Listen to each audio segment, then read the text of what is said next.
بسم الله الرحمن الرحيم. هنبتدي جولتنا في شارع المحطة محافظة الجيزة. ده الكورنيش اهو زي ما احنا شايفين.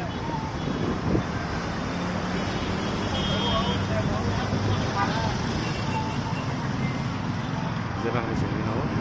يلا نبتدي بسم الله. اللي على شمالك دي مدرسة الفاروق عمر، اللي على يمينك قلنا مسجد احمد زكي باشا. ده كده شارع المحطة. اخر الشارع دوت هتلاقي في وشك محطة القطر، محطة قطر الجيزة.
شارع المحطة وتفرعاته،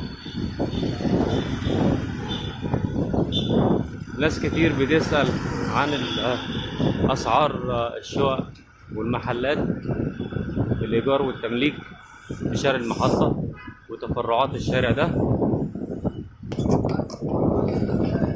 تابعوا معانا على الوصف إن شاء الله التفاصيل الخاصة بالأسعار، أسعار الإيجار والتمليك للشقق والمحلات في منطقة البحر الأعظم وشارع المحطة وتفرعاته.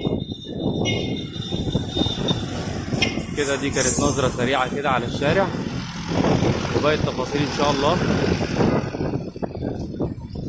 هبعت لكم على الوصف إن شاء الله باقي التفاصيل. وهنعرض برضه في البداية بعض الشقق والمحلات اللي موجودة معانا في الشارع زي ما احنا شايفين كده. احنا كده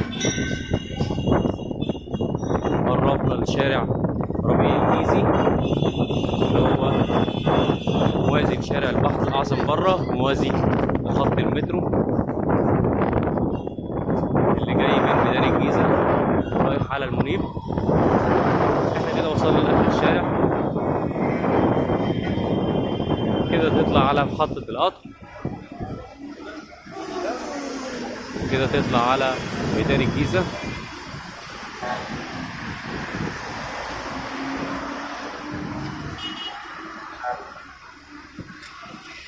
من هنا كده المحكمة اهي، محطة القطر كده اتجاه المنيب.